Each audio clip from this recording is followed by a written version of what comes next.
محترم بھائیوں، دوستوں اور بزرگوں، گزشتہ ہفتے سورہ بقرہ آیت نمبر 184 کی تفسیر آئی، اور اس آیت کے اندر اللہ تبارک و تعالیٰ نے روزوں کے احکام، روزوں کے مسائل کو بیان فرمایا۔ اس کے بعد جو آیت نمبر 184 ہے، 185 ہے، اس کے اندر اللہ تبارک و تعالیٰ نے سب سے پہلے رمضان کے مہینے کو بیان کیا۔ پہلی چیز اللہ کیا بیان کرتا؟ شہر رمضان الذی، کہ یہ رمضان کا مہینہ ایسا ہے انزل فیہ القرآن، جس میں قرآن نازل کیا گیا۔ اللہ تبارک و تعالیٰ نے جو مکمل قرآن حضور صلی اللہ علیہ وسلم پر اتارا ہے، وہ ایک بار میں نہیں اتارا ہے، تھوڑا تھوڑا تھوڑا تھوڑا، جیسی جب ضرورت ہوئی اس ضرورت کے تحت اللہ نے قرآن اپنے نبی پر اتارا۔ جب سے اترنا شروع ہوا اور جب تک اینڈ ہوا، یہ جو پورا زمانہ ہے یہ 23 سال کا ہے۔ کتنے سال کا؟ یعنی 23 سال میں اللہ نے پورا قرآن اتارا ہے۔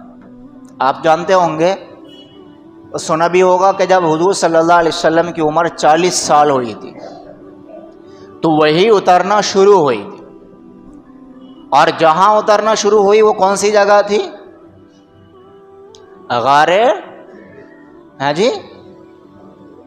غار حرا، جو مکے میں ہی ہے، مکے کے تھوڑے فاصلے پر ہے، پہاڑی پر۔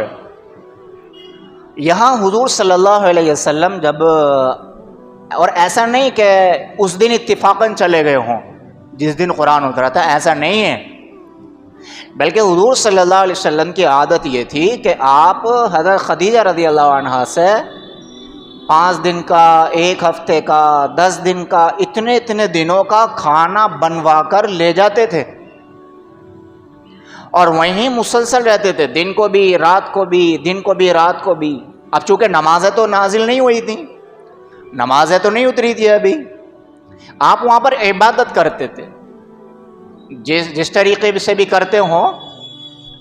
اور اس غار میں ایک خوبی یہ بھی ہے کہ اس کے سامنے ایک سوراخ ہے، جب اس سوراخ کی طرف کو رک کر کے بیٹھتے ہیں تو خانہ کعبہ سامنے نظر آتا ہے۔ خانہ کعبہ کی برکتیں، اس کی رحمتیں انسان اپنی آنکھوں سے دیکھ سکتا ہے، تو اس لیے بھی حضور صلی اللہ علیہ وسلم اس غار میں جایا کرتے تھے کہ وہاں پر عبادت کرنے میں تنہائی، یکسوئی، اور پھر سامنے سے غار بھی نظر وہ خانہ کعبہ بھی دکھائی دیتا تھا۔ اب وہیں پر تھے آپ، اور ایک دم اچانک کوئی صحابہ آ گئے انسانی شکل میں، اب حضور صلی اللہ علیہ وسلم کو سینے سے لگایا اور کہا بھئی پڑھو۔ اب اس سے پہلے کبھی آپ نے کچھ پڑھا نہیں، کچھ لکھا نہیں، تو آقا فرما رہے ہیں بھئی ما نہ بقارئ، میں پڑھا ہوا نہیں ہوں۔ 3 مرتبہ ایسا ہوا، اور وہ جو دبانے والے، جو آنے والے تھے، ان کے بارے میں حضور نے فرمایا کہ یہ آخر مرتبہ تو اتنی تیز دبایا، اتنی طاقت سے دبایا کہ ایسا لگنے لگا میری روح نکل جائے گی، میری جان نکل جائے گی۔ آخر مرتبہ کہا پڑھو، تو پھر وہ جو فرشتہ تھا حضرت جبرائیل علیہ السلام، انہوں نے سورہ علق پڑھی، اقرأ بسم ربک الذی خلق، خلق الانسان من علق۔ یہ شروع کی 5 آیات نازل ہوئی۔ پھر وہاں سے حضور صلی اللہ علیہ وسلم حضرت خدیجہ رضی اللہ عنہا کے پاس آئے اور کہا کہ زملونی زملونی، مجھے کپڑا پہناؤ، کپڑا اڑاؤ۔ گھبرائے ہوئے تھے آپ، کیونکہ ایسا کبھی پیش واقعہ کوئی آیا نہیں۔ تو حضرت خدیجہ رضی اللہ عنہا نے وہ ساری نوعیت دیکھی، اور پھر اپنے چچا زاد بھائی کے پاس گئی، تو جو چچا زاد بھائی تھا اس نے بتایا تھا کہ یہ بہت بڑے نبی بننے والے ہیں۔ اس طریقے سے قرآن اترنا شروع ہوا، اترتا رہا، پھر جیسی ضرورت تھی اللہ ایسے اتارتا رہا۔ اچھا، 2 چیزیں ہیں قرآن کے اندر، ایک تو ہے لوح محفوظ، آپ نے سنا ہوگا کیا ہے؟ ایک لوح محفوظ جس میں پورا قرآن لکھا ہوا ہے. وہاں سے اللہ تعالیٰ نے پورا قرآن ایک ہی بار اتارا آسمانی دنیا پر. اور جس دن اتارا، جس رات اتارا، ایک تو رمضان کا مہینہ تھا اور دوسرا رمضان کے مہینے میں شب قدر والی رات تھی. وہ آپ نے سورہ انزلنا پڑھی ہوگی، انا انزلناہ فی لیلۃ القدر وما ادراک ما لیلۃ القدر، کہ ہم نے اسے لیلۃ القدر میں اتارا یعنی قرآن کو. اور پھر یہاں پر ہے کہ رمضان میں اتارا ہے. تو چونکہ شب قدر بھی رمضان میں ہی ہے تو رمضان میں اتارا اور رمضان میں بھی شب قدر میں اتارا. جیسے مثال کے طور پر ہم سے آپ سے کوئی پوچھنے لگے میاں کہاں رہنے والے ہو، کہاں کے رہنے والے ہو، کہ جی مراد آباد کے. جب مراد آباد کا کہہ دیا تو اب اس میں یہ کہنے کی ضرورت نہیں ہے ہم انڈیا کے رہنے والے ہیں یا یو پی کے رہنے والے ہیں. جب مراد آباد کہہ دیا تو انڈیا بھی آ گیا اس میں اور یو پی بھی آ گیا. تو ایسے ہی قرآن یہ کہہ رہا ہے کہ بھئی شب قدر میں اتارا. تو جب شب قدر میں اتارا تو اب یہ بتانے کی ضرورت نہیں پڑتی کہ رمضان میں اتارا، کیونکہ رمضان قائم ہے بھئی، شب قدر قائم ہے، وہ رمضان میں ہی ہے. تو جب شب قدر میں اتارا تو لازمی طور پر قرآن رمضان میں اترا.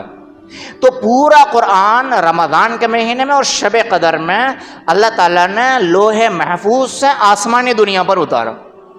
اب پورا قرآن اتار دیا، ٹھیک ہے. ادھر وحی اترنا شروع ہو گئی. تو اب جب وحی اتر رہی ہے تو وحی میں پورا قرآن ایک ساتھ نہیں اترتا ہے، بلکہ تھوڑا تھوڑا تھوڑا تھوڑا جیسی ضرورت اس ضرورت کے مطابق اللہ نے قرآن اتارا.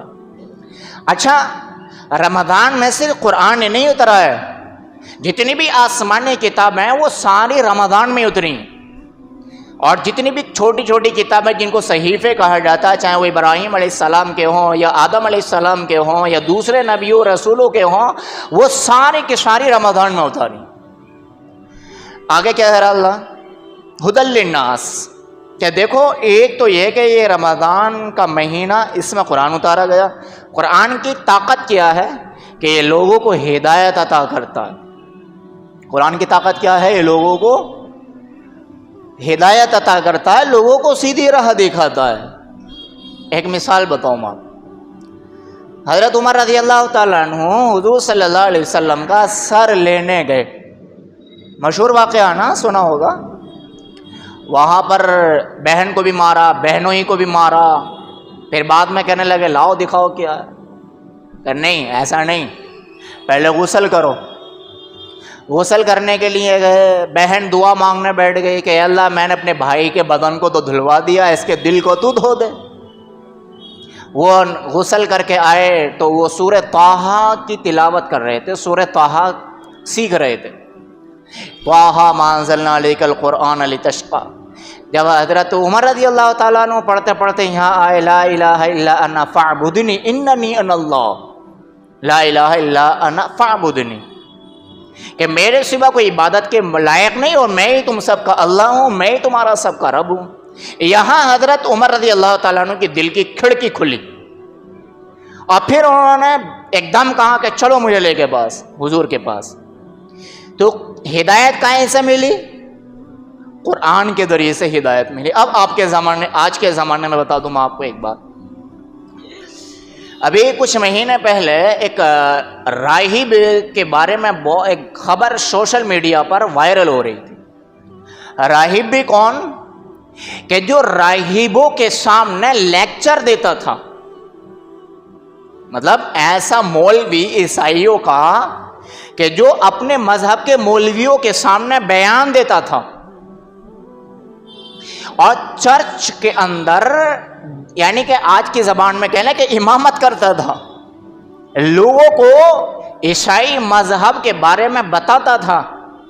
لیکن اچانک ہوتا کیا ہے، امریکہ کی بات ہے، اچانک ہوتا کیا ہے کہ وہ اپنے اسلام لانے کا اعلان کر دیتا ہے. اسلام لانے کا اعلان کر دیتا ہے. جب لوگ اس سے پوچھتے ہیں ایسا کیا واقعہ پیش آیا، ایسا کیوں کر لیا آپ نے، آپ تو داعی تھے عیسائی مذہب کے، ایسا کیسے ہو سکتا ہے؟ تو اس نے کہا کہ میں قرآن پڑھتا تھا، قرآن اور اسلام کی خامیوں اور کمیوں کو تلاش کرنے کے لیے.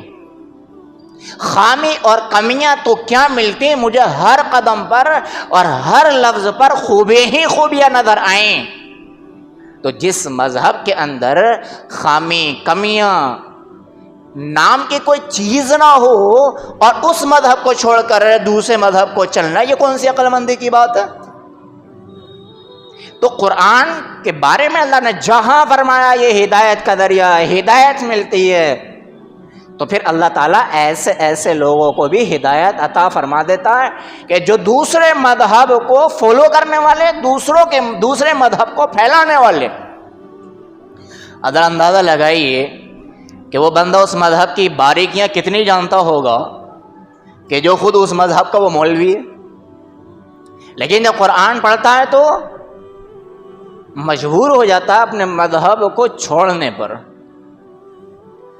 یہاں ایک بات اور سمجھ لیجئے، جس طریقے سے اللہ قرآن کے ذریعے لوگوں کو ہدایت دیتا ہے نا، اسی طریقے سے اللہ قرآن کے ذریعے لوگوں کو گمراہ بھی کرتا ہے۔ قرآن میں اللہ نے فرمایا یضل بہ کثیرا ویہدی بہ کثیرا، پہلے پارے میں یضل بہ کثیرا، کہ قرآن کے ذریعے بہت سارے لوگوں کو گمراہ کرتا ہے اللہ، ایک کو نہیں، یضل بہ کثیرا، کثیر کا لفظ استعمال کیا جس کے معنی بہت آتے ہیں۔ یضل بہ کثیرا، قرآن کے ذریعے بہت سو کو گمراہ کرتا ہے، ویہدی بہ کثیرا، اور بہت سو کو ہدایت بھی دیتا ہے۔ بہت سو کو گمراہ کرنے کی مثال میں آپ کو بتاؤں۔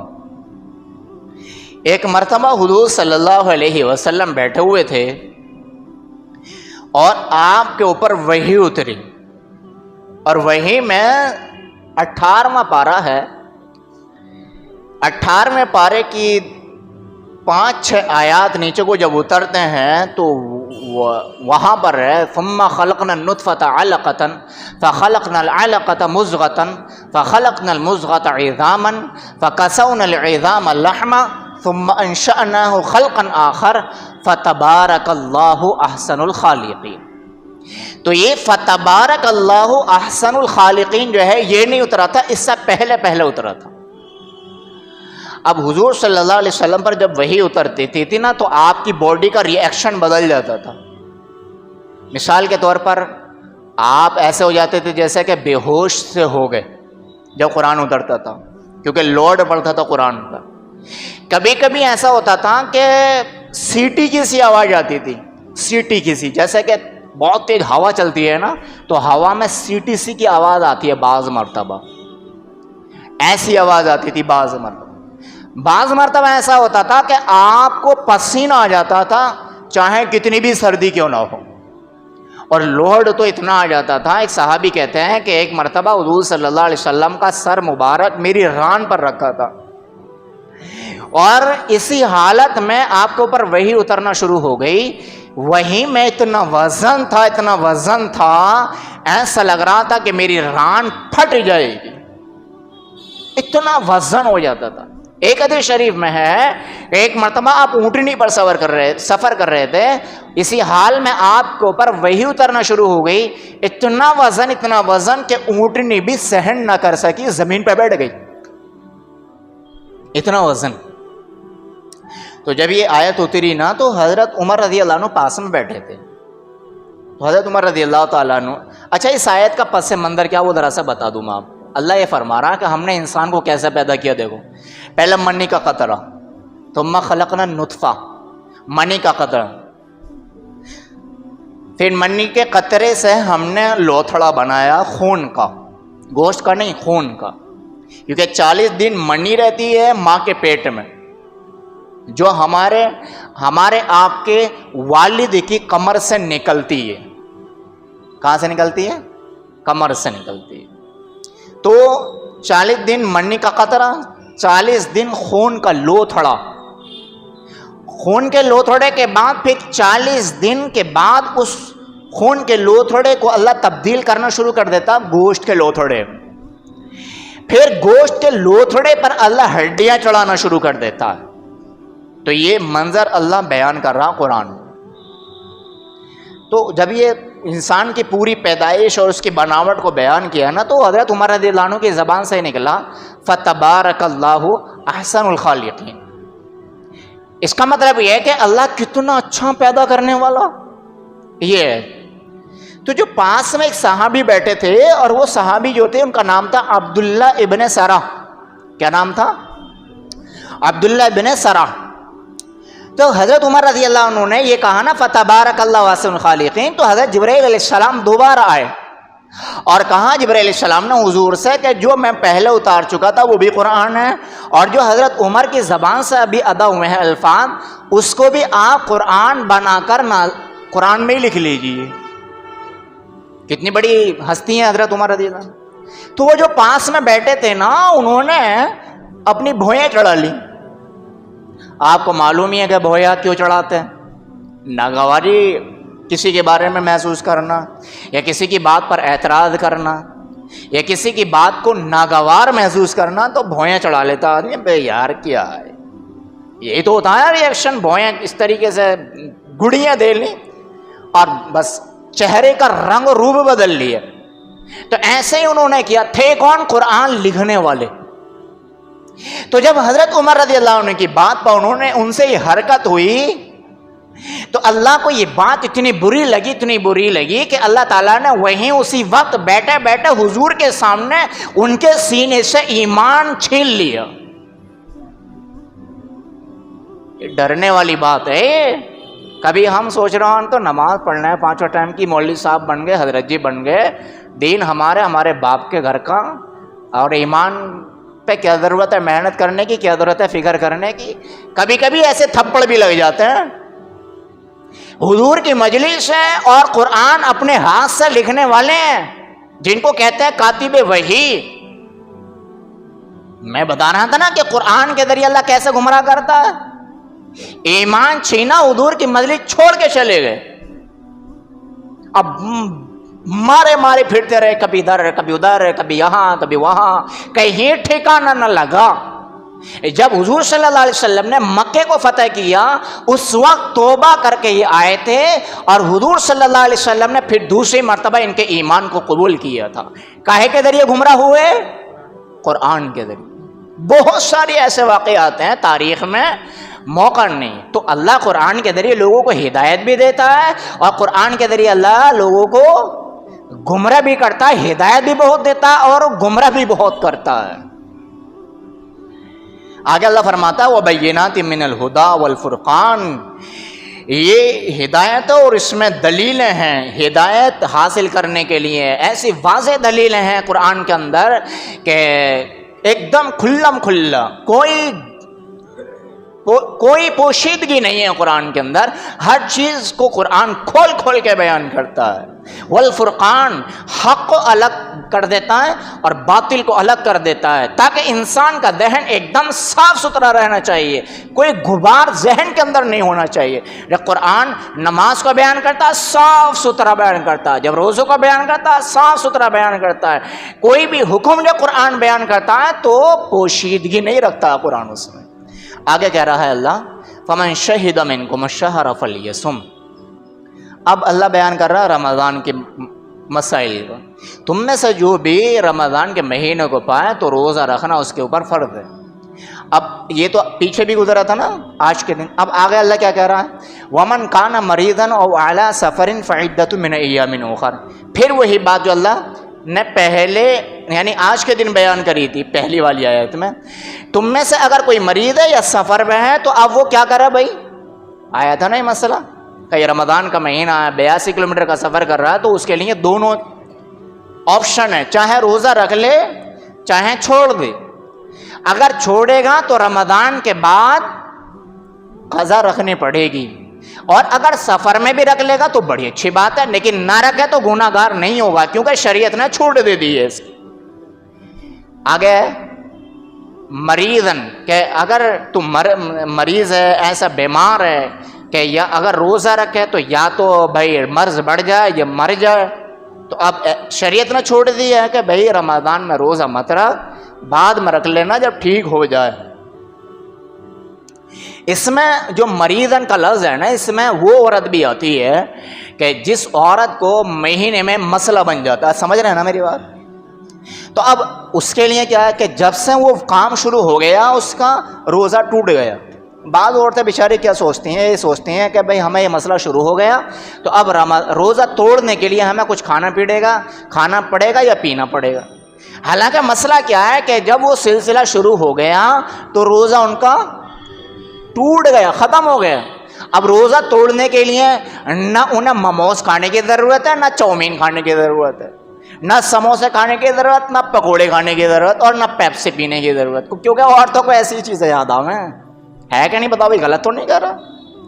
تو جب یہ مسئلہ پیدا ہو جاتا ہے تو روزہ خود بخود ٹوٹ جاتا ہے. توڑنے کے لیے اب کوئی چیز کی ضرورت نہیں رہتی ہے. ہاں ان کے لیے یہ مسئلہ ہے کہ جب رمضان ختم ہو جائے گا تو جتنے بھی روزے چھوٹ گئے ہیں وہ ان کی قضا رکھے گی. ایک مسئلہ اور ہے یہاں پر، جب عورت کو یہ مسئلہ شروع ہو جاتا ہے تو نمازیں بھی نہیں پڑھ سکتی. نماز پڑھنا بھی حرام ہے اس کے لیے اور روزہ رکھنا بھی حرام ہے. روزے کی قضا رمضان کے بعد رکھے گی، لیکن نمازیں جتنی بھی قضا ہوں گی ان کی قضا نہیں رکھے گی. کیوں؟ مسئلہ کیا ہے اس میں؟ مسئلہ یہ ہے کہ مثال کے طور پر ہر مہینے کوئی عورت 5 دن ناپاک رہتی ہے، ٹھیک ہے؟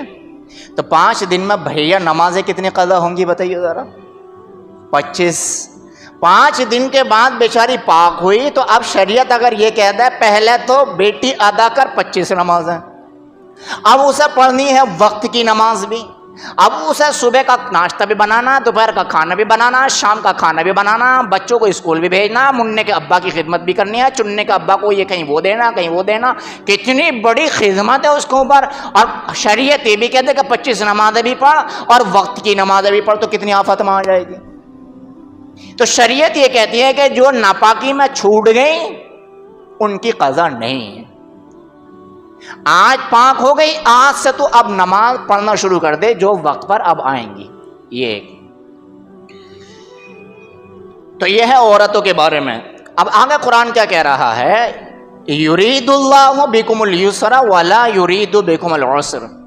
یہ جو قرآن کی 2 چیزیں ہیں، یرید اللہ بکم اليسر ولا یرید بکم العسر، یہ چیز ایسی ہے کہ اس چیز نے انسان کی ذہنیت کو ایسا کھول کے رکھ دیا ہے. اللہ کی قسم، اگر کوئی کافر بھی ہوگا اور اس کے سامنے اسلام بیان کر دیا جائے تو ذرہ برابر، سوئی کے نقوے کی برابر بھی اسلام میں کمی نہیں نکال سکتا. مسلمان تو دور کی بات ہے. اللہ کیا کہہ رہا ہے؟ اللہ کہہ رہا ہے کہ دیکھو اللہ تمہارے ساتھ آسانی چاہتا ہے. یرید اللہ بکم اليسر، اللہ تمہارے ساتھ کیا کرتا ہے؟ آسانی کرتا ہے. ولا یرید بکم العسر، اللہ تمہارے ساتھ مشکل نہیں کرتا. اب 2-3 مثالیں بتاؤں آپ کو. جب بندہ ایمان لاتا ہے تو سب سے پہلے اس کے اوپر کون سی عبادت فرض ہوتی ہے جی؟ یا بندہ بالغ ہو یا نیا مسلمان لائے تو سب سے پہلے کیا عبادت فرض ہوتی ہے؟ بولو ذرا. نماز. اب نماز ایسی چیز ہے کہ اس کو غریب بھی ادا کر سکتا ہے، مالدار بھی ادا کر سکتا ہے، پڑھا لکھا بھی ادا کر سکتا ہے، ان پڑھ بھی ادا کر سکتا ہے. گھر میں بھی ادا کی جا سکتی ہے، جنگل میں بھی ادا کی جا سکتی ہے، کہیں بھی ادا کی جا سکتی ہے، کوئی مسئلہ نہیں ہے. تو جب نماز کے بارے میں اتنی آسانی، تو نماز کسی سے معاف نہیں، نماز کسی سے بھی معاف نہیں. کوئی بندہ یہ کہنے لگے جی میں تو سفر میں ہوں تو نماز نہیں پڑھے گا. 82 کلومیٹر ہے تو 4 کی 2 پڑھے گا، لیکن ضرور پڑھے گا. جنگل میں ہے کہ جی میں نماز کیسے پڑھوں، مسجد نہیں ہے، گھر نہیں ہے، نہیں پڑھے گا. جنگل میں بھی پڑھے گا. جنگل میں ہے کوئی کہے جی پانی نہیں ہے دور دور تک، نہیں پڑھے گا، تیمم کر کے پڑھے گا. کوئی کہے جی بیمار ہوں کھڑے ہو کے نہیں پڑھی جاتی، نہیں پڑھے گا، بیٹھ کے پڑھے گا. کوئی کہے گا جی مجھ سے بیٹھ کے بھی نہیں پڑھی جاتی، تو شریعت کیا کہتے ہیں پڑھے گا چاہے لیٹ کے پڑھ بیٹا. جی لیٹ کے بھی نہیں پڑھی جاتی، پڑھے گا چاہے سر کے اشارے سے پڑھے گا. عورت ہے پڑھے گی، غلام ہے پڑھے گا. ہر ایک کو نماز پڑھنا آسان ہے کہ نہیں؟ کوئی مشکل تو نہیں ہے. تو نماز ہر بندے کے اوپر فرض کر دی ہے اللہ تعالیٰ نے، ہر بندی کے اوپر نماز فرض کر دی ہے. ایک چیز. اب اس کے بعد جب آگے چلتے ہیں تو دوسری عبادت شروع ہوتی ہے روزے کی. کیا کی جی؟ روزے کی. تو اب روزے کا مسئلہ کیا ہے؟ روزے کا مسئلہ یہ ہے کہ دیکھ بھائی، ایک تو سفر میں نہیں ہونا چاہیے، کیونکہ سفر میں جا کر روزہ رکھے گا تو مشکل آ سکتی ہے. آ سکتی ہے نہیں آ سکتی؟ کل روزہ تھا ہمارا، تو 2-3 ساتھیوں کے ساتھ ہم بدھ بازار چلے گئے کچھ سامان خریدنے کے لیے. وہاں ٹائم لگ گیا، تو گرمی بھی تھی نا کل کا، تو وہاں سے نکلنے میں ہماری حالت سی خراب ہونے لگی، گرمی بہت زیادہ تھی نا. تو وہاں ذہن میں یہ بات آئی کہ ہمارا رب ہمارے اوپر کتنا کرم کرنے والا ہے کہ اگر یہی سفر 82 کلومیٹر کا ہوتا تو شریعت کا حکم یہ ہے کہ بندے روزہ مت رکھنا. جب بندے کے اوپر مشکل آتی ہے تو شریعت کیا کر دیتی ہے؟ ہلکا پن کر دیتی ہے. بیمار ہے تو شریعت یہ نہیں کہتی نا رمضان کا روز مہینہ آ گیا تو رکھنا پڑے گا، مر یا جی. نہیں، شریعت کیا کہتی ہے؟ نہیں، بیمار ہے، مرض بڑھ سکتا ہے یا مر سکتا ہے تو چھوڑ روزہ. اب تیرے لیے روزہ رکھنا جائز نہیں ہے. اب تیرے لیے یہ مسئلہ ہے، تیرے اوپر یہ فرض ہے کہ تو اپنی جان کی حفاظت کر، مرض سے اپنے آپ کو بچا. اگر کوئی زبردستی مرض کی حالت میں روزہ رکھ کر مر جاتا تو وہ گناہگار ہوگا. کتنی آسانی کر دی شریعت نے، کر دی نہیں کر دی آسانی. اب آئیے آگے، بہت ساری مثالیں بن سکتی ہیں، میں تو تھوڑا شارٹ کر رہا ہوں. اب آئیے آگے، اللہ تعالیٰ نے فرض کی زکوٰۃ. سب کے اوپر فرض کی ہے زکوٰۃ؟ بولو ذرا، سب کے اوپر فرض کی ہے. جو مالدار ہے، اور یہ نہیں کہ صرف مالدار ہے بلکہ اس کے مال پر سال بھی گزرنا چاہیے. یہ نہیں ہے کہ ایک جھونپڑ پٹی میں بیچارے 2 روٹی وقت پر ملتے نہیں ہیں، شریعت کہہ رہی ہے زکوٰۃ دے. نہیں، یہ نہیں کہ مال ہو اور مال کی بھی ایک مقدار بتائیے کہ 52.5 تولے یعنی آج کی تاریخ میں 50-60 ہزار روپے، اور پھر ان کے اوپر بھی سال گزرنا چاہیے.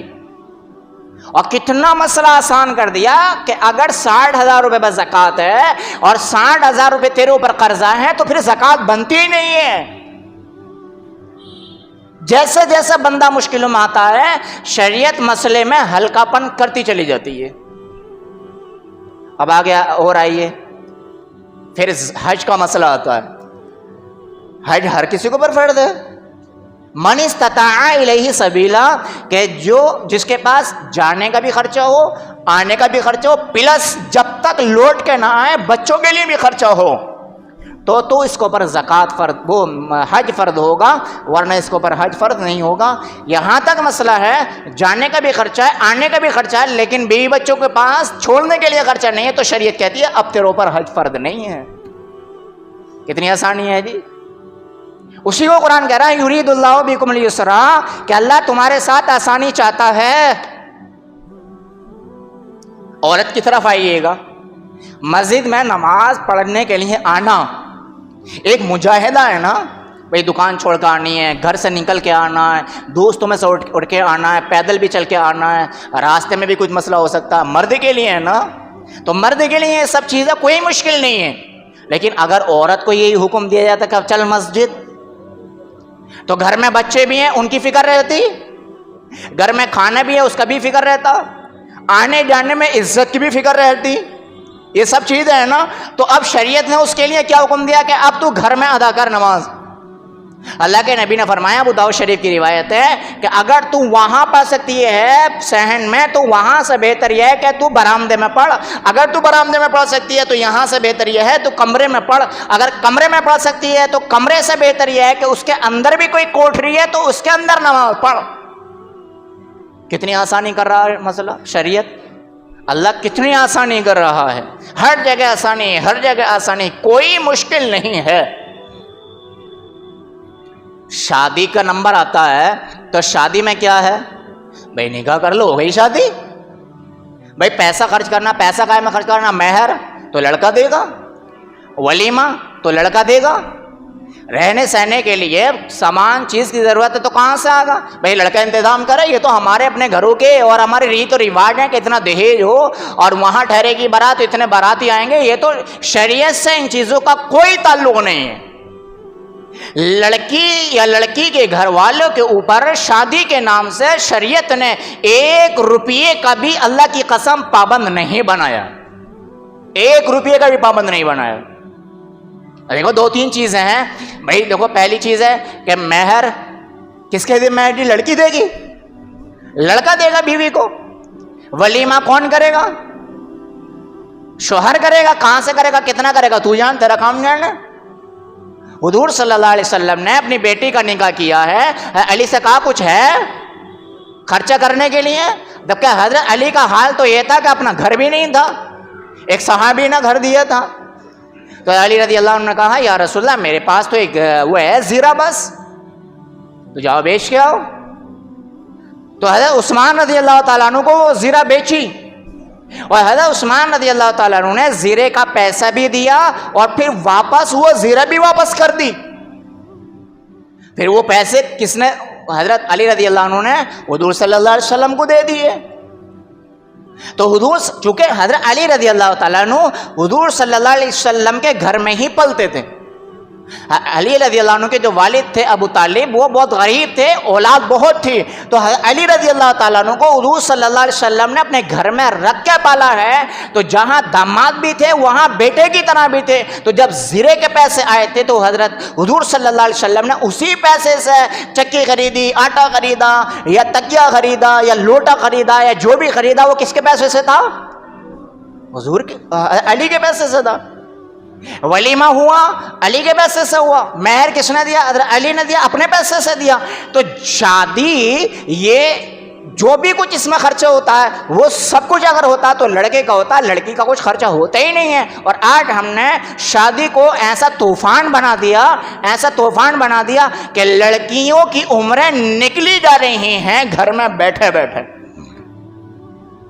بتاؤ کہ بھائی ہے کہ نہیں؟ بتاؤ کہ جی گاڑی کون سی دو گے، کون سے ہوٹل میں کھانا دو گے، کھانے میں کیا دو گے، مہمان ہمارے کہاں بٹھاؤ گے، کیش کتنا دو گے، ڈبل بیڈ کون سا دو گے۔ آج تو اللہ معاف کرے، اللہ معاف کرے، سسر یعنی لڑکی کے گھر والے داماد کی مرضی کا سامان اگر نہ خریدیں تو کیا ہو جائے گا وہ سب کو پتا ہے، آپ کو ہے کہ نہیں؟ بتاؤ۔ گاڑی کا کلر تک کا لڑکے کا پسند ہونا چاہیے۔ بتاؤ بھائی غلط تو نہیں کر رہا؟ کتنی سی سی میں گاڑی نکالنی ہے، کون سی والی گاڑی نکالنی ہے۔ اب گاڑی قسطوں پہ آ رہی ہے یا کیش آ رہی ہے، سسر جانا اس کا باپ جانا، اسے تو بس لا کے گھر میں کھڑی کرنی ہے، چاہے اس میں پیٹرول ڈلوانے کے لیے پیسے جیب میں نہ ہو، چاہیے بلٹ۔ یہ جی میرے گھر پہ بعض دفعہ ایسا بھی ہوتا ہے، جی میرے گھر پہ گاڑی کھڑی ہے مجھے کیش دے دو، کیا دے دو؟ اور بعض مسلمان اتنی چالاکی سے کام لیتا ہے، مفتی کے پاس بھی آ کے ایسا مسئلہ بتاتا ہے کہ وہ سوچتا ہے کہ مفتی کو بھی گولی دے دوں گا میں تو۔ وہ کیسے بتاؤں کہ جی وہ ہماری لڑکی کے گھر والوں نے کیش دیا، ہم نے تو ان سے منع کر دیا تھا، ہمارے گھر گاڑی ہے، یہ کیا کریں گے ہم گاڑی کا، کیا کریں گے ہم گاڑی کا، ہمارے یہاں تو گاڑی ہے گی جی، تم کوئی کسی چکر میں مت پڑو۔ تو پھر کیا کر رہے ہیں جی؟ اپنی بیٹی کے نام جو کرنا کر دو، 10-20 ہزار روپے، تو وہ سمجھ جاتا ہے کہ مسئلہ کہاں تیر رہا ہے۔ اولاً تو بیچ میں آتے ہی نہیں، سارا پریشر بچولیا سے ڈلواتا ہے، سارا پریشر بچولیا سے بڑھواتا۔ تو یہ جتنا مشکل کیا ہے شادی کو وہ مسلمانوں نے کیا ہے۔ اب اگر بتاؤ، ایک خبر بتا دوں میں آپ کو، اس سے پہلے بتا چکا ہوں، مہاراشٹر کی ایک خبر ایسی آئی ہے میرے پاس، ایک لڑکی کا رشتہ 43 مرتبہ ریجیکٹ ہوا ہے۔ کتنی مرتبہ جی؟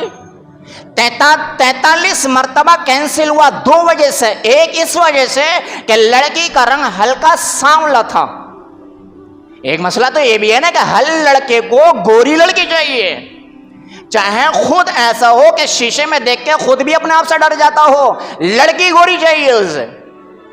بتاؤ بھائی غلط تو نہیں کہہ رہا ہوں؟ ایک مسئلہ یہ بھی ہے، اور دوسرا مسئلہ کیا ہے؟ اس لڑکی کا دوسرا مسئلہ کیا تھا؟ دہیج چاہیے تھا۔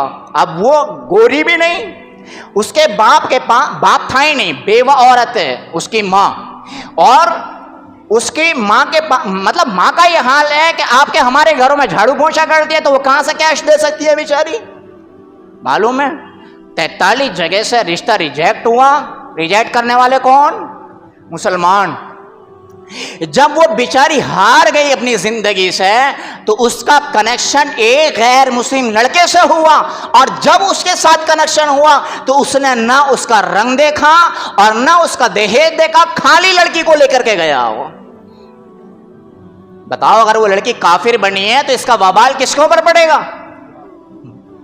آج کا وہ مالدار ذمہ دار ہے کہ جو اپنی شادیوں میں لاکھوں لاکھوں روپے خرچ کر رہا ہے، اور وہ بھی ذمہ دار ہے کہ جو لاکھوں لاکھوں روپے ایسے کاموں میں خرچ کر رہے ہیں کہ جن کا دین اور اسلام سے کوئی تعلق نہیں ہے. آج ہی خبر آئی ہے بہار میں 15 لاکھ روپے کا تعزیہ بنایا گیا ہے. کتنے لاکھ روپے کا؟ 15 لاکھ روپے کا تعزیہ بنایا گیا ہے، اور 9 مہینے اس کے بنانے میں لگے ہیں. آپ دیکھ لیں نا، یوٹیوب پہ پڑھا ہو. اور بڑے کرو فر کے ساتھ، جیسے بہت بڑے 30 مار خان ہیں، اس طریقے سے وہ انٹرویو دے رہے ہیں. یہ 15 لاکھ روپے اللہ کی قسم، جسے آج عام آدمی کہتا ہے حرام موت میں گیا، یہ 15 لاکھ حرام موت میں گئے. اللہ پوچھے گا کہ میرے نبی نے کہا تعزیہ بنانا، یا میرے نبی کے نواسے نے کہا تعزیہ بنانا، یا کسی بھی صحابی نے کہا تعزیہ بنانا، یا کہیں سے تو ثابت کر سکتا ہے کوئی بندہ؟ یا ثابت ہی نہیں ہے تو اس کام کا کرنا، اس کام میں پیسے لگانا، یہ ناجائز اور حرام. اچھا ایک بات نہیں ہے اس میں کہ صرف ایک مسلک والے بنا رہے ہوں، ہر مسلک والا بنا رہا ہے. ایسا نہیں ہے کہ ایک ہی مسلک والا، ہر مسلک والے بنا رہے ہیں. جو ہمارے آپ کے سامنے بیٹھ کے کہتا ہے نا جی یہ اچھی بات نہیں ہے، اچھی بات نہیں ہے، رات وہ سارے کے سارے تعزیوں کے آگے پیچھے پھر رہے تھے. کہاں پھر رہے تھے؟ وہ سارے کے سارے تعزیوں کے آگے پیچھے پھر رہے تھے، ویڈیو بنا رہے تھے. اگرچہ میں مسجد میں تھا لیکن مجھے خبر تو ساری رہتی ہے. تو جیسے بنانے والے، جیسے جلوس نکالنے والے، آگے پیچھے پھرنے والے بھی سب یہی ہیں. حضور صلی اللہ علیہ وسلم کی قوم حضور کے بچپنے میں ایک عرس میں جا رہی تھی. کہاں جا رہی تھی؟ عرس میں جا رہی تھی. اب حضور صلی اللہ علیہ وسلم بھی جا رہے ہیں. حضور صلی اللہ علیہ وسلم کو بے ہوشی طاری ہو گئی، وہیں گر گئے آپ. جب آپ اٹھے تو دیکھا ساری قوم نکل گئی اور آپ اکیلے رہے. یہ بے ہوش کرنے والا کون؟ اللہ. اور روکنے والا کون؟ اللہ. اس وجہ سے کہ جہاں آپ جا رہے ہیں وہ آپ کی شان کے خلاف ہے، اور جو کام آپ کی شان کے خلاف ہے ہم آپ کو وہاں قدم بھی نہیں رکھنے دیں گے. تو بہرحال شادی سے بات چیت چلی تو اللہ کیا فرما رہا ہے؟ یرید اللہ بکم اليسر ولا یرید بکم العسر، کہ اللہ تمہارے ساتھ آسانی چاہتا ہے، مشکل نہیں چاہتا. بندے کے اوپر کوئی بھی ایسی چیز فرض یا واجب نہیں ہے کہ جو اس کی طاقت سے باہر ہو. اب دیکھو معلوم ہے ہوا کیا ہے؟ کل امروہہ کی طرف ایک تعزیہ جا رہا ہے، اور دیکھو اس کے ساتھ جانے والے کتنے لاپرواہ انسان ہیں. اوپر ہائی ٹینشن لائٹ ہے، ہائی ٹینشن بجلی ہے. کتنے لاپرواہی، اتنی لاپرواہی، کسی کا دھیان ہی نہیں گیا اس کی طرف، کسی کی نگاہ ہی نہیں اٹھی اس کی طرف، نہ پرشاسن کی اور نہ ساتھ میں چلنے والوں کی. ہے نہیں بھی دیکھو سوچنے والی بات. ایسا لگ رہا دیکھ کے تو جیسے خود ہی خودکشی کرنے کے لیے جا رہے ہیں. یہی کہا جائے گا کہ اوپر خطرہ ہے، نیچے سے آپ اتنا لمبا چوڑا وہ لے کے جا رہے ہیں، اور اس پر ٹکرانے والا پھر بھی چلے جا رہے ہیں. اس میں فالٹ ہوا، آگ لگی، 40 لوگ سے زیادہ جلے ہیں اور 2 مر گئے ہیں. کتنے مرے؟ 2 مرے. تو شریعت یہ مشکل شریعت نے نہیں کری، یہ انسانوں نے اپنے ساتھ مشکلیں لگائی. کیونکہ قرآن کہہ رہا ہے اللہ تمہارے ساتھ آسانی چاہتا، مشکل نہیں چاہتا. اگر تجھ سے کھڑے ہو کے نماز نہیں پڑھی جاتی تو بیٹھ کے پڑھ. وہ شریعت جو تجھے بیٹھ کر نماز پڑھا رہی ہے کھڑے نہ ہونے کی طاقت پر، وہ شریعت تجھے ان باتوں کی کیسے اجازت دے سکتی ہے جن کا شریعت سے اور تیری طاقت سے کوئی واسطہ ہی نہیں پڑتا ہے. اسی کو قرآن کہہ رہا ہے اللہ تیرے ساتھ آسانی چاہتا ہے، مشکل نہیں چاہتا ہے. یہ ایک بہت بڑا ایک ٹاپک ہے، بہت بڑا چیپٹر ہے، پوری شریعت اس کے اندر آ گئی ہے. نہیں چل سکتا تو پیدل تیرے اندر طاقت نہیں ہے، گھر میں نماز پڑھ، کپڑے نہیں ہیں جس حال میں بھی ہیں نماز پڑھ، معاف نہیں ہے، لیکن جس چیز کی طاقت نہیں ہوگی شریعت اس سے پھر وہ عمل کروائے گی نہیں، شریعت منع کر دے گی پھر تجھ سے۔ وہ ایک مرتبہ حضور صلی اللہ علیہ وسلم کے زمانے میں ایک بوڑھی عورت نے یہ منت مانی کہ میں پیدل حج کروں گی۔ ایک بوڑھی عورت ہے، چلو جوان ہو تو مسئلہ الگ ہے، بوڑھی عورت ہے، تو حضور نے فرمایا ان کو منع کرو یہ سواری پر سفر کریں، کیونکہ طاقت نہیں ہے، یا تو جاتے جاتے ادھر سے ہی چلی جائے گی یا پھر آتے آتے ادھر سے ہی چلی جائے گی۔ حضور نے ایسے کام کو منع فرمایا جس کی تم طاقت رکھتے ہی نہیں ہے۔ صحابی حضور صلی اللہ علیہ وسلم کو پتہ چلی کہ کچھ صحابہ لگاتار روزہ رکھتے ہیں، یعنی کنٹینیو لگاتار روزہ، چھوڑنے نہیں بیچ میں، رمضان کے علاوہ۔ حضور کو پتہ چلا، حضور نے کہا یہ میرا طریقہ نہیں ہے بھائی، کیونکہ تم لگاتار روزہ رکھو گے تم اتنے کمزور ہو جاؤ گے کہ کاروبار بھی نہیں کرو گے، تم اتنے کمزور ہو جاؤ گے بیوی کا حق ادا بھی نہیں کرو گے، تم اتنے کمزور ہو جاؤ گے پھر چل بھی نہ سکو گے، تو یہ میرا طریقہ نہیں ہے، میرا طریقہ یہ ہے اتنے روزے رکھو یہ اتنے سہن کر سکو۔ اما عائشہ رضی اللہ عنہ کے پاس آئے، 3 صحابی آ کے پوچھ رہے کہ حضور کیا کیا کرتے تھے، تو بتایا، تو انہوں نے سوچا کہ بھائی حضور تو حضور ہے، حضور تو تھوڑا بھی کرے تب بھی بہت اور بہت کرے تب بھی بہت، تو ہمیں بہت کرنا چاہیے۔ تو ایک کہنے لگے میں تو اب ہمیشہ روزے ہی رکھوں گا، ہمیشہ روزے رکھوں گا، 11 مہینے کے کچھ نہیں کرنا، میں تو بس اب روزے ہی روزے رکھوں گا۔ ایک کہنے لگے میں رات کو نہیں سوؤں گا۔ بھائی کیوں، کیا کرے گا بھائی تو، میں تو پوری رات نماز پڑھے کروں گا۔ اچھا۔ ایک کہنے لگے میں بھی نکاح ہی نہیں کروں گا میں اب۔ اچھا نکاح نہیں کرو گے، اب دیکھو دیکھنا کیوں کہ نکاح کریں گے بچے ہوں گے مسائل آئیں گے عبادت نہیں ہوگی صحیح سے، یہ وہ ساری بات ہے۔ اب ہماری اور آپ کے سوچ ہیں تو بڑا اچھا کام ہے بھائی، پوری رات عبادت کرے گا پوری زندگی روزے رکھے گا، اچھا نکاح بھی نہیں کرے گا تو۔ حضور آئے اور حضور نے سنا تو معلوم ہے کیا فرمایا حضور نے، یہ میرا طریقہ نہیں، میں نکاح بھی کرتا ہوں، میری تو 11 بیوی ہیں، عبادت بھی کرتا ہوں، میں روزے بھی رکھتا ہوں چھوڑتا بھی ہوں، میں رات کو عبادت بھی کرتا ہوں سوتا بھی ہوں، یہ ہے میرا طریقہ۔ اور حضور نے آگے فرمایا جو میرے طریقے پر نہیں چلے گا وہ میرا امتی نہیں، وہ میرا امتی نہیں ہے۔ تو قرآن کہہ رہا ہے یرید اللہ بکم اليسر ولا یرید بکم العسر، اللہ تمہارے ساتھ آسانی چاہتا ہے، تمہارے ساتھ مشکل نہیں چاہتا۔ وَلِتُكْمِلُوا الْعِدَّةَ، اور تم جو رمضان کے روزے ان کو پورا کرو، وَلِتُكَبِّرُوا اللَّهَ، اللہ کی بڑائی بیان کرو، عَلَىٰ مَا هَدَاكُمْ، اس طریقے پر جس طریقے کی رہنمائی اور رہبری تمہیں کی گئی ہے۔ اللہ کا فرماتا وَلَعَلَّكُمْ تَشْكُرُونَ، اور یہ اس وجہ سے ہے تاکہ تم اللہ کا شکر ادا کرو، کیونکہ بندہ شکر اسی چیز کا ادا کرتا ہے جو اس کے لیے آسانی ہوتی ہے، جو اس سے ہو سکتا ہے، اور جو اس سے ہو نہیں سکتا تو کہتے ہیں نا کپڑے چھڑانے بھاری پڑ گئے یار، تو شکر کی بات کر رہا۔ اگر سوچو ذرا پورے سال اللہ یہ کہہ دیتا کہ پورے سال تراویح پڑھنی ہے، پورے سال تراویح پڑھنی ہے، کتنا مشکل ہو جاتا، ایسا ہو جاتا بعض دفعہ تو صرف امام ہی رہ جاتے، باقی سارے ختم۔ کہ بھئی 1 آدھ مہینے کی کہانی ہوتی تو ٹھیک ہے یار، پورے 12 مہینے تراویح کون پڑے گا، ہے کہ نہیں بتاؤ۔ اور اگر پورے سال روزہ رکھنے کو کہتے تو چلو پورے سال روزہ رکھو۔ ایسا بھی ہوا ہے کہ تہجد کی نماز فرض بھی کی گئی ہے، شروع میں ایسا بھی ہوا، لیکن جب مسائل آئے کوئی اٹھا کوئی نہیں اٹھا تو تہجد کی جو فرضیت تھی وہ ختم، کہ بھئی نفل ہے یہ، اب پڑھو تو اچھی بات، نہ پڑھو تو کوئی بات نہیں۔ لیکن حضور کے اوپر تہجد کی نماز ہمیشہ فرض ہی رہی، اگر تہجد حضور کی چھوٹ جاتی تھی تو دن میں قضا کرتے تھے کیونکہ حضور کے اوپر فرض تھی، لیکن امتی کے اوپر فرض نہیں ہے، کیونکہ کوئی بھی امتی یا پوری ساری دنیا کی امت حضور کا تو مقابلہ نہیں کر سکتے۔ حضور صلی اللہ علیہ وسلم کے لیے تو ہر کام آسان ہے، اور ہمارا تو مسئلہ یہ ہے کہ میاں جب سو میں ہے نا 10 11 یا 11 12 بجے تو تہجد میں تو دور کی بات فجر میں بھی جو ہے نا ہم سے نہ اٹھا جاتا۔ اب دیکھو کتنا، آخر میں ایک بات اور دیکھو کتنا بڑا مسئلہ ہے، کتنا بڑا مسئلہ ہے، کتنا بڑا مسئلہ ہے۔ جتنے بھی کل سڑکوں پر تھے یا جتنے بھی کہیں جنگلوں میں تھے، چہروں پر داڑیاں کتنوں کے تھیں؟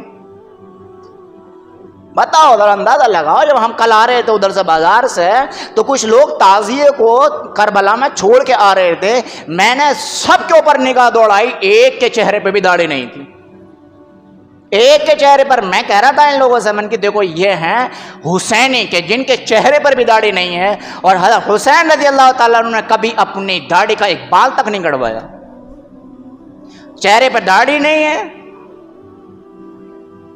دوسری بات, یہ جتنے بھی سب میدان بھرے پڑے تھے نا کربلا کے, مسجدوں کا کیا حال تھا؟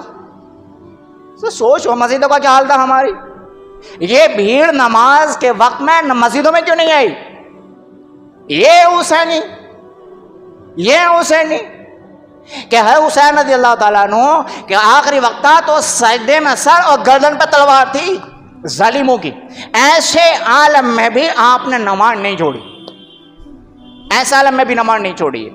اور میرے پاس آج ویڈیو آئی ہیں, دلی سے کچھ لوگوں نے میرے پاس ویڈیوز بھیجی ہیں کہ وہ جتنے بھی تعزیہ والے تھے ایسے روٹ پر چلے جس روٹ کی پرمیشن نہیں تھی, اور جب اس روٹ پر چلے پرشاسن نے روکا, دونوں میں تھوڑی کہا سنی ہوئی. پھر انہی تعزیہ والوں نے ایسے پتھراؤ کیے کہ جو سواریاں بسوں میں چلنے والی تھی انہوں نے نیچے کو جھک کر کے اپنی جانیں بچائی ہیں. وہ ویڈیو میرے پاس آئی ہیں. یہ حسینی تو یہ ہے کہ خود تو پیاسا جان دے سکتا ہے لیکن دوسرے کو بال برابر بھی تکلیف نہیں ہونی چاہیے. یہ ہے حسینی. آخر میں ایک بات اور بتا دوں گا, جتنے بھی تعزیے بنے ہیں ان کے اوپر یا تو یا حسین لکھا ہوا تھا نہیں, یا پھر یا حسن لکھا ہوا تھا, یا پھر یا محمد بھی لکھا ہوا ہے, کوئی تعزیوں پر یا اللہ بھی لکھا ہوا ہے. ٹھیک ہے, یہ سارے تعزیے کہاں ہوں گے؟ اب کہاں ہوں گے آج کی تاریخ میں؟ بتاؤ ذرا بتاؤ کہاں ہوں گے آج کی تاریخ میں؟ کربلا کے میدان میں پڑے ہوں گے نا. اور آپ دیکھ لینا وہاں پر کتے بھی ہوں گے, آپ وہاں پر کتے جو پیشاب بھی کریں گے, پاخانے بھی کریں گے. ہوگا نہیں ہوگا؟ بتاؤ ایسا کس کی بے ادبی ہو رہی ہے؟ یہ تو شریعت کی تعلیم نہیں ہو سکتی. ہمارا مذہب تو اس بات کی تعلیم دیتا ہے کہ اگر تمہارے مذہب پر چلتے ہوئے غیر قوم دیکھیں تو وہ بھی تمہارا مذہب اپنانے پر مجبور ہو جائیں. یہ ہے اسلام کی خوبصورتی, یہ ہے اسلام کی خوبصورتی. کتنے لاکھوں روپے اس چیز میں خرچ کیے گئے ہوں گے. اگر یہ سارے لاکھوں روپے اکٹھا کر کے اپنے اپنے محلے کی بیوہ عورتوں کو تلاش کیا جاتا, ایسی لڑکیوں کو تلاش کیا جاتا جن کے ہاتھ پیلے نہیں ہوئے ہیں, ایسے یتیم بچوں کو تلاش کیا جاتا کہ جن کے سر پر ہاتھ رکھنے کو بھی کوئی تیار نہیں ہے, بیچارے پیسہ نہ ہونے کی وجہ سے وہ پڑھ نہیں سکتے, مدرسہ نہیں جا سکتے, اسکول نہیں جا سکتے, اور وہ میرے اور آپ کے گھروں کے نوکریاں کر رہے ہیں. یہ سارا پیسہ ان کے اوپر اگر خرچ ہوتا, اللہ اور اللہ کا نبی کتنے خوش ہوتے, کتنے خوش ہوتے وہ. اور معلوم ہے ایک ویڈیو معاف کرنا ایسی آئی میرے پاس کہ جو تعزیے کے جلوس میں شراب پی کے آیا ہوا تھا. کیا پی کے آیا ہوا تھا؟ شراب پی کے آیا ہوا تھا. اب یزید شرابی تھا, اور حسین رضی اللہ تعالیٰ عنہ کی جو شہادت ہو رہی ہے وہ اسی بات پر ہو رہی ہے کہ تو شراب پیتا ہے, ہم تجھے حاکم نہیں مانیں گے. اور یزید شرابی ہے. آج کا مسلمان ان جلسوں میں, ان جلوس میں شراب پی کے جا رہا. تو آپ ذرا بتاؤ حقیقت میں یہ حسین کے ساتھ ہے یا یزید کے ساتھ؟ کل قیامت کے دن کیا فیصلہ ہوگا؟ حسین رضی اللہ عنہ کیا کہیں گے کہ میں ہی بچا تھا کہ بدنام کرانے کے لیے. ایک چیز آخر میں ایک بات اور بتا دو, آپ بھی کہیں گے آخری بات کر کے اتنا لمبا کر دے. ایک بات اور بتا دوں آخر, ہے حسین رضی اللہ عنہ جتنے بھی مرد حضرات تھے سبھی شہید ہو گئے تھے نا. صرف ایک بچے تھے جن کا نام حضرت امام زین العابدین تھا, باقی سب شہید ہو گئے. آپ کے ساتھ عورتیں بھی تو گئی تھی نا, آپ کی بیویاں, آپ کی بیٹیاں, آپ کی بھابیاں, حضرت سکینہ, حضرت زینب, حضرت ام رباب وغیرہ بہت ساری مستورات تھیں. ٹھیک ہے, کبھی سنا آپ نے کہ وہ عورتیں خیمے سے بے پردہ ہو کر کے آئی تھیں؟ اور کل کے تعزیوں میں عورتوں کا کیا حال تھا؟ ذرا سوچیو کہ اگر کوئی شادی شدہ ہے تو 100 اگر گئیں تو 100 میں سے شادی شدہوں نے کچھ نے تو برقع پہن رکھے ہوں گے، لیکن جتنی بھی کنواریاں ہوں گی ان میں سے اگر 100 ہوں گی تو 90 ایسی تھی جن کو پر پردہ نہیں تھا، میک اپ کر کے بن ٹھن کے، کہ جس کو شریعت یہ کہتی ہے کہ تو نماز پڑھنے کے لیے مسجد میں مت آ، تو گھر میں پڑھ، شریعت نے تیری عزت کی اتنی حفاظت کی ہے، اور تو شریعت کے اس حکم کو نہ مان کر کے تو وہاں میدانوں میں جا رہی ہے۔ کتنی ویڈیو میرے پاس ایسی آئی کہ کونوں میں کھڑے ہو کے لڑکے لڑکیوں سے باتیں کر رہے ہیں، میرے پاس ویڈیو آئیں، کتنی ویڈیو میرے پاس ایسی آئیں کہ لڑکیاں لڑکوں کے ساتھ کھڑے ہو کر کے اپے گپے مار رہی ہیں، اور پھر وہ مذاق میں ایک دوسرے کے یوں کر کے ہاتھ بھی مار رہی ہیں۔ بہن بھائی کے ساتھ کر سکتی ہیں ایسے، بیٹی باپ کے ساتھ کر سکتی ہیں ایسے، یہ جس کے ساتھ کر رہی ہے مطلب یہ ہے کہ کچھ لوگ تو تعزیے لے کر گئے، کچھ لوگ تو تعزیت کے لیے گئے، اور کچھ لڑکے لڑکیاں، کچھ مرد اور عورتیں اپنے کانٹے لگانے کے لیے گئے۔ تو یہ کون سا دین ہے، یہ کون سی حسینیت ہے؟ تو یہ ساری مشکلیں ہم نے خود کھڑی کی ہیں۔ دین سے، اسلام سے، نبی کی تعلیم سے ان چیزوں کا کوئی تعلق نہیں۔ قرآن اسی کو کہہ رہا ہے، اللہ تو تمہارے ساتھ آسانی چاہتا ہے، اگر تم اپنے لیے مشکلیں کھڑا کر رہے ہو تو اس کے مالک تم ہو، پھر خامیازہ اس کا تمہیں بھگتنا پڑے گا۔ تو اس سے میرے بھائیو، جب بھی ہمیں کوئی لگے یار یہ میری طاقت سے باہر ہے، تو اس کا مطلب شریعت کا حکم نہیں ہو سکتا۔ وہ قربانی کرو گے، پیسہ ہونا ضروری ہے، نہیں ہے مت کرو قربانی۔ تو یہ شریعت کا ایک ایسا ضابطہ ہے، ایک ایسا قاعدہ ہے کہ ہمیں شریعت کو اتنا آسان بنا دیتا ہے کہ جس کا کوئی جواب ہی نہیں ہے، جس کے بارے میں کچھ تعریف ہی نہیں کی جا سکتی۔ اور بھائی اگر ہم اپنی منمانی کریں گے تو پھر وہ شریعت نہیں بنتی، وہ طبیعت بن جاتی ہے، پھر مشکلیں بھی آتی ہیں، پریشانیاں بھی آتی ہیں، دنیا میں بھی اور آخرت میں بھی۔ اللہ بات سمجھنے کی توفیق عطا فرمائے۔